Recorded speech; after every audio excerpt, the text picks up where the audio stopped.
Bonsoir à tous et merci de nous avoir choisis pour vous informer à travers Communication Plus Télévision, Madame, Messieurs.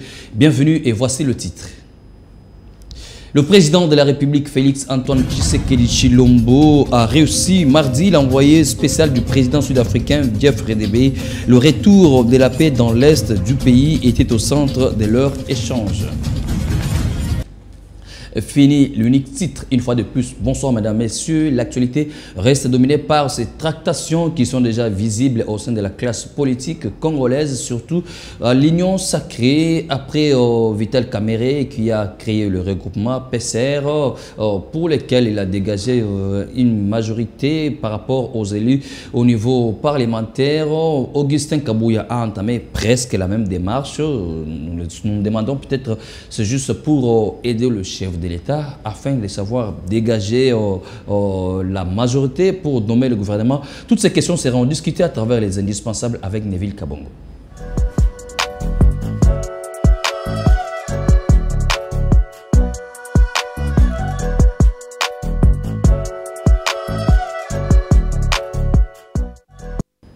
Neville Kabongo, bonsoir. Bonsoir Christian. L'Union sacrée serait-elle au bord d'implosion? Qu'est-ce qui se passe exactement?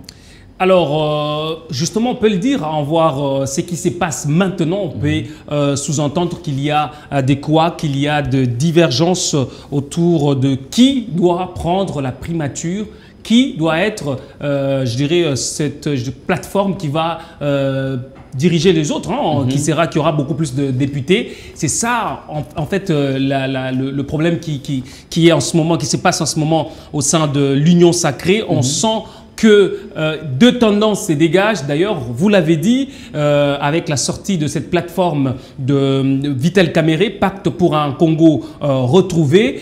Aujourd'hui, Augustin Kabouya, qui n'est pas le moindre, secrétaire général de l'Union pour la démocratie et le progrès social. Membre du présidium aussi. Membre du présidium de l'Union sacrée.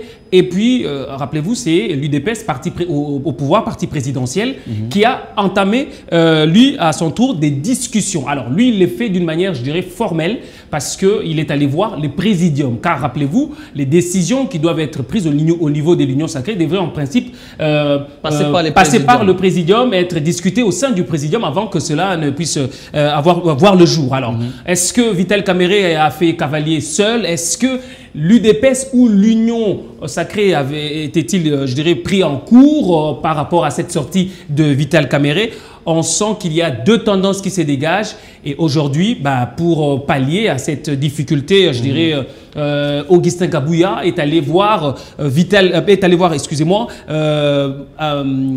Mbosso Kodia, président de l'Union de l'Assemblée nationale, membre du présidium. Il est allé voir aussi Jean-Pierre Bemba, lui avec l'MLC, rappelez-vous, qui font partie de l'Union sacrée, également, mais aussi Bahati Lukwebo avec l'AFDC. Rappelez-vous, ces personnes ne sont pas des moindres, ils ont assez aussi des députés nationaux. Alors, on se pose la question, est-ce que c'est parce que Vital Kamerhe a un nouveau plateforme qu'il faudra aussi que l'UDPS puisse tirer les conclusions et former de son côté?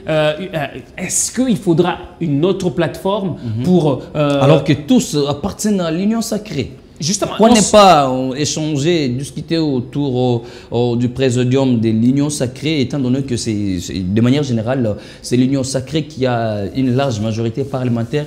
Pourquoi ne pas réunir le présidium afin de décider sur ce qui pourra être peut-être la majorité avant, bien entendu, que le chef de l'État ne puisse nommer l'informateur? C'est ça, c'est ce qui prouve que l'UDPS et le présidium tous ont été pris à court par cette plateforme de Vital Kamerhe. Ils ne savaient pas, ils ne s'attendaient même pas. Rappelez-vous, cette plateforme vient de voir le jour après la prestation de serment du président de la République et ça n'a pas été discuté. Donc on sent... C'est en moins d'une semaine. En moins d'une semaine, on sent que tous s'y sont pris en cours. Ils ne savaient même pas que ça allait se passer ainsi. Alors, quand on a posé la question à Augustin Kabouya, il a répondu que au sein de la famille, au sein de l'Union sacrée, la démocratie donne le gage à chacun de pouvoir prendre des décisions ou vouloir être libre en fait de pouvoir prendre des décisions. C'est ce qu'il a répondu.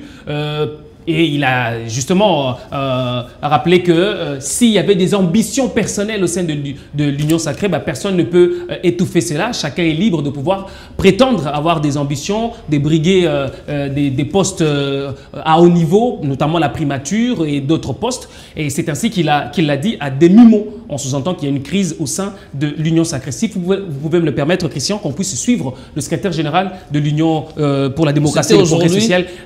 Aujourd'hui, d'ailleurs, après ces multiples rencontres avec Mbosso Kodia et Bahati Lukwebo.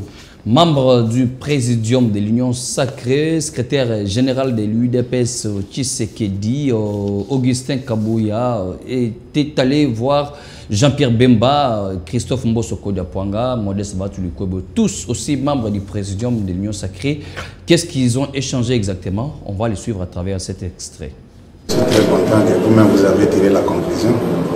Vous avez bien souligné que nous sommes des membres du présidium. Nous sortons d'une élection où nous sommes des élus. Nous devons nous concerter par rapport à l'avenir. C'est ce que nous venons de faire. Mais il n'est pas exclu aux gens de se réunir et de réfléchir. Tout comme nous aussi, nous venons de nous réunir et nous avons aussi réfléchi. Nous prenons la démocratie. Ils sont libres d'envisager, d'avoir des ambitions, ce qui est tout à fait normal. N'oubliez pas que la RDC, c'est un État qui prône la démocratie. Et nous ne pouvons pas empêcher les membres de l'Union sacrée de se réunir. Le danger peut intervenir seulement quand les gens se réunissent pour comploter contre l'Union sacrée.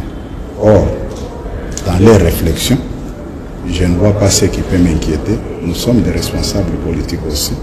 Nous venons de nous concerter pour voir ce que nous pouvons faire aussi pour le bon fonctionnement et la réussite du deuxième mandat du chef de l'État.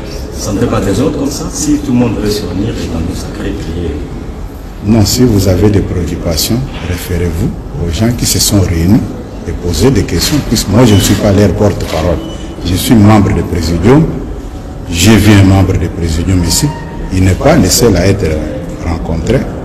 Je viens de rencontrer aussi le vice-premier ministre de la Défense, Jean-Pierre Mbemba, avec qui nous avons encore échangé. Et comme je l'ai dit tout à l'heure là, quand j'étais avec le président du Sénat, nous sommes les membres du présidium de l'Union sacrée. Et nous venons d'une élection où nous deux nous sommes élus comme députés au niveau national. Et il est normal qu'on puisse se concerter pour voir l'avenir de notre plateforme politique l'Union sacrée. Qu'est-ce que nous pouvons faire? Et voilà un peu. Celui qui nomme l'informateur, c'est le chef de l'État. Je ne vois pas comment je peux répondre à une question. Si vous voulez connaître si le chef de l'État a désigné un informateur, allez tout droit au palais de la Nation, vous allez trouver son porte-parole. C'est à elle de répondre à cette question. Moi, je suis membre du présidium de l'Union sacrée. Vous m'avez vu rencontrer le vice-premier ministre, le ministre de la Défense, Jean-Pierre Mbemba, et le président du Sénat. Et maintenant, je suis avec le président de l'Assemblée nationale. Et voilà un peu, il n'y a pas autre démarche que ça.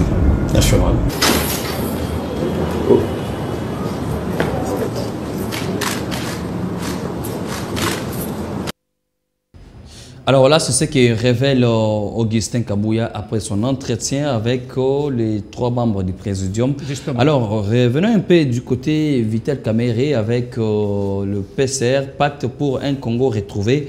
Qu'a-t-il dit aussi exactement pour sa toute dernière sortie médiatique? Alors, puisque c'est difficile de créer une plateforme au sein d'une autre plateforme. C'est ça, exactement. C'est ça la question qu'on se pose, c'est ça la question qu'on se demande d'ailleurs.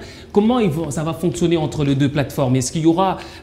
Vital Kamerhe essaye de répondre que cette plateforme est dans l'union sacrée et ça va continuer à soutenir les actions du président de la République. Peut-être un sous-ensemble de l'union sacrée qui sera associé à d'autres ensembles pour qu'on puisse dégager effectivement cette majorité. Ça prouve à suffisance ça va créer du désordre, Christian.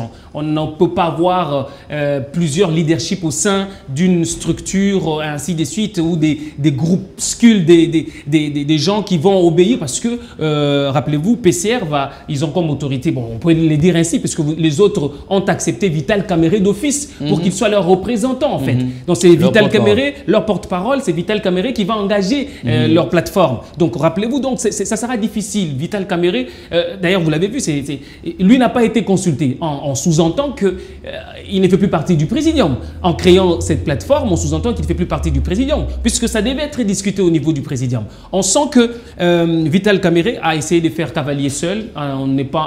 Il n'a pas consulté les autres. Bon, on n'est pas encore là, mais sinon, on peut écouter ce qu'il a dit, parce qu'on ne peut pas lui prêter aussi les intentions. Peut-être que Kamerhe ferait aussi ce qui n'est pas encore connu du grand public, mais qui serait à l'avantage de l'union sacrée, peut-être.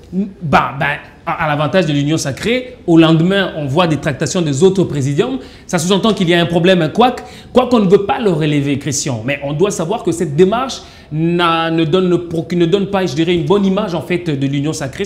Vital Kamerhe devrait peut-être patienter pour pouvoir justement, avec les autres amis, voir s'il y avait possibilité de pouvoir créer une telle plateforme. Alors, ce qui touche un peu le public, c'est que est-ce que Vital Kamerhe, c'est d'ailleurs la question que vous venez de me poser tout à l'heure, est-ce que Vital Kamerhe a-t-il divisé en fait l'union sacrée? Eh bien, à cette question, si vous le permettez, qu'on puisse le suivre.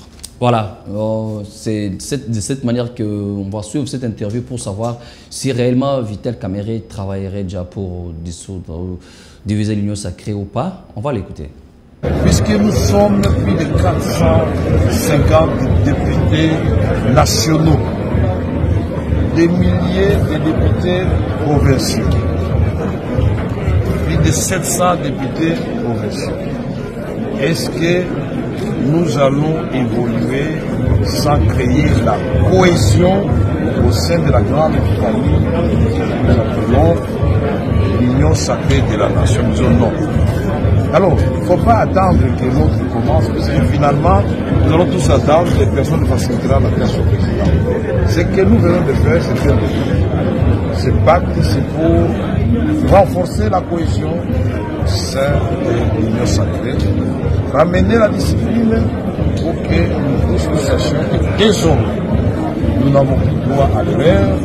Le président de la République ayant reçu la légitimité à l'issue des élections à travers les urnes, il a désormais, nous l'avons vu, à la suite de la grande démonstration, le jour de la prestation du serment, la légitimité populaire. Nous devons donc faire en sorte que nous n'épargnions aucun effort pour que les idées du président se transforment en action pour ainsi répondre aux besoins de notre population. Nous n'avons pas parlé du partage de pouvoir et les esprits qui sont troublés à ce moment se calment. C'est la cohésion, c'est la passion du Congo, c'est l'obsession d'accompagner le président de la République pour la réussite dans le pari qu'il a pris avec le peuple. Merci. Pardon?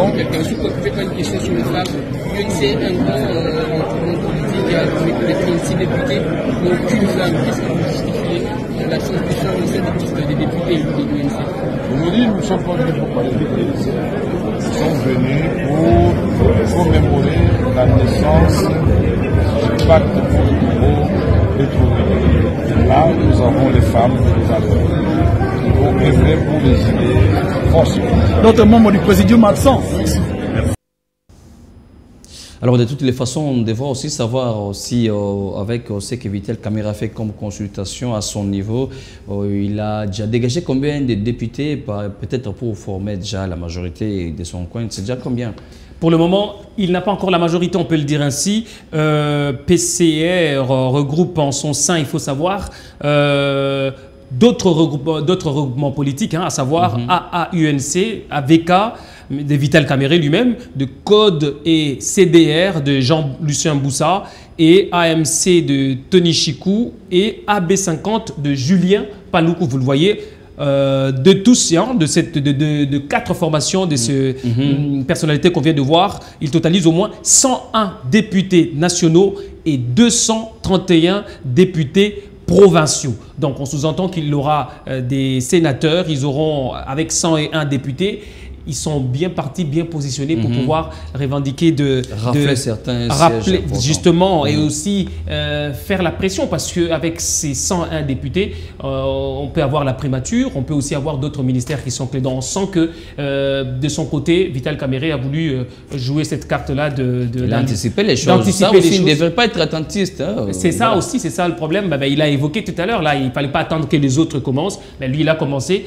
Il dit qu'il faut restructurer. On espère que ça sera restructuré par la voie que Vital Kamerhe a donnée. On espère que peut-être qu'il y aura 2 blocs qui vont se créer avec une leadership de l'Union sacrée. Ça, on sous-entend. Et pour ce soir, qu'est-ce qu'il y a encore à ajouter? C'est fini pour ce soir, Christian. Merci au Neville Kabongo. Merci beaucoup, Christian. Mesdames, Messieurs, nous allons poursuivre cette édition. Hier, mardi, le chef de l'État Félix Antoine Tshisekedi Tshilombo a reçu Jeffrey Debé, l'envoyé spécial du président sud-africain Cyril Ramaphosa, porteur d'un message, ces derniers, sur la contribution de l'Afrique du Sud au retour de la paix dans la partie est de la République démocratique du Congo.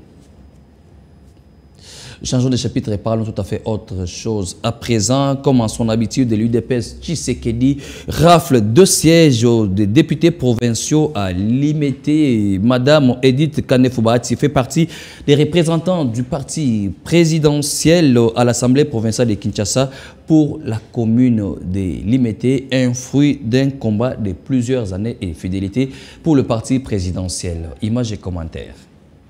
Annoncée comme outsider à la députation provinciale dans la commune dite présidentielle de Limete, Madame Edith Kanefou-Bahati n'a pas fait mentir les pronostics. Tout le monde connaît l'ancrage de l'UDPS dans la commune de Limete. Ce n'est pas pour rien que le leader historique de l'actuel parti présidentiel qui y résidait était surnommé le Sphinx de Limete. Et depuis les élections antérieures, 2 sièges sur les 3 revenant à la commune de Limete ont toujours été conquis par le parti de la 10e rue Limete. Madame Edith Kanefou-Bahati dispose donc d'un vivier électoral naturel dans son ascension vers l'Assemblée provinciale de Kinshasa. Elle, qui a toujours été engagée au parti présidentiel, comme en témoigne son assiduité aux activités aussi bien du Parlement debout à la 10e rue depuis l'époque du président Dieudonné Moulumba qu'à la cellule démocratie de Mombele. Il a traversé la grande Liboulou. Là, il y a maman a postulé, maman a Edith. Alors, ces années, c'est parce qu'il y a un peu moins de quartier, il y a un quartier, maman, il y a un quartier, maman, quand même, maman, il y a quand même que il faut ajouter à cela le leadership féminin exemplaire dont a su faire preuve la candidate numéro 341 qui est reconnue dans tous les milieux associatifs des jeunes et des femmes de tous les quartiers de la commune de Limete. À la tête de l'ONG FADEC, Femmes en Action pour le Développement Communautaire, Madame Edith Kanefou-Bahati disposait déjà d'un réseautage bien enraciné parmi les jeunes et les femmes de la commune de Limete. Ce n'est pas pour rien que le secrétaire général de l'UDPS, Augustin Kabouya, que l'on sait très bien à l'écoute de la base, avait en dernier ressort validé la proposition de la cellule démocratie de Mombele d'aligner 7 étoiles montantes parmi les candidats. Pendant la campagne électorale, les tournées de Madame Edith Bahati se sont par ailleurs distinguées par des affluences très remarquées dans tous les quartiers de la commune de Limete, preuve que ces électeurs qui la portaient en triomphe étaient pressés demandé de lui renvoyer l'ascenseur à travers les urnes. C'est donc sans surprise que Mme Edith Kanefou Bahati fait désormais figure d'égérie du parti présidentiel dans la ville de Kinshasa en tant qu'unique femme élue pour le compte de l'UDPS, Union pour la démocratie et le progrès social, à l'organe délibérant de la capitale congolaise. À noter que le chef de l'État, son Excellence M. Félix Antoine Tshisekedi Tshilombo, en sa qualité de champion de la masculinité positive, encourage beaucoup la promotion de la femme à tous les niveaux. Bon vent à elle. Parlons infrastructure à présent et sachez que les travaux de construction, de modernisation du nouvel aéroport international de Ndjili seront lancés dans les tout prochains jours, selon le ministre des Transports, Marc Ekila, après sa descente sur le terrain. On l'écoute. Le projet de construction du nouvel aéroport international de Ndjili à Kinshasa est plus qu'une réalité. Après l'instruction donnée au gouvernement lors d'un conseil des ministres en mars 2023 sur comment amorcer les travaux, le ministre de Transport, Maître Marc Ekila, annonce que les travaux seront incessamment lancés par le chef de l'État en personne, les préalables étant remplis à 95%. Préoccupé au plus haut point par l'effectivité de ce projet qu'il suit de très près, le ministre de Transport, Voies de Communication et Désenclavement a fait le déplacement de l'aéroport international de Ndjili ce mardi 23 janvier 2024. Arrivé dans la matinée, c'est d'abord à travers un échange sur ce projet de construction et modernisation de cet aéroport que la visite commence. Autour de la table, le ministre avait en face de lui les responsables de la régie des voies aériennes RVA, la délégation de la société turque Milvest, représentée par son PCA Turban Mildon, et les membres de son cabinet. Il s'en est suivi d'une projection de la maquette des nouvelles infrastructures aéroportuaires qui vont sortir des terres dans les prochains mois. Travaux qui seront exécutés par cette firme turque qui n'est plus à présenter en RDC. Par la suite, Maître Marc Ekila, accompagné de toute la délégation, est allé visiter le site où sera érigé cet édifice.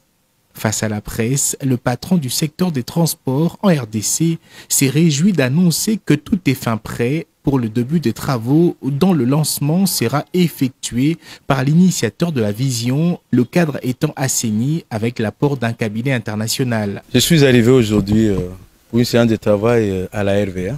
Sur le site de l'aéroport international de Ndjili, dans le cadre de l'exécution de l'instruction qui nous avait été donnée depuis le mois de mars de l'année passée. Nous avons eu à effectuer beaucoup de réunions pour vider tous les préalables qui s'est posé en vue de démarrer effectivement les travaux sur le site. Voilà pourquoi je suis venu sur place avec la délégation de Milvest et le nouveau comité de gestion de la RVA pour faire part des résultats des études qui ont conduit à l'harmonisation des vues entre les deux parties et visiter également les sites sur lesquels nous nous trouvons parce que c'est sur ces sites que finalement sera procédé au lancement des travaux par son Excellence, Monsieur le Président de la République, chef de l'État, dès lors que son agenda le permettrait.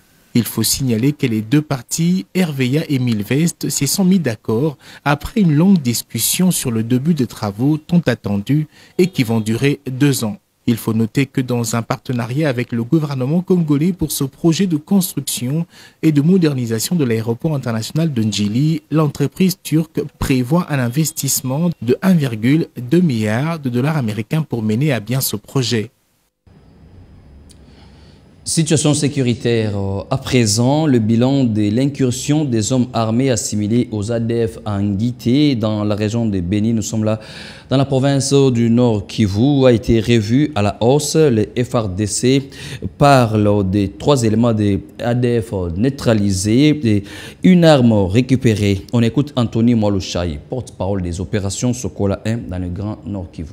Il s'agit de terroristes djihadistes MTM ISCAP qui venaient le long de la rivière Nzouma en provenance de l'est de RN4 pour traverser cette route principale vers du côté ouest. Mais malheureusement, ils se sont attaqués à notre population. Nous avons perdu au total 5 de nos compatriotes lâchement tués. Au moment où je vous parle, du côté ennemi, nous avons totalisé 3 éléments terroristes neutralisés et une arme récupérée.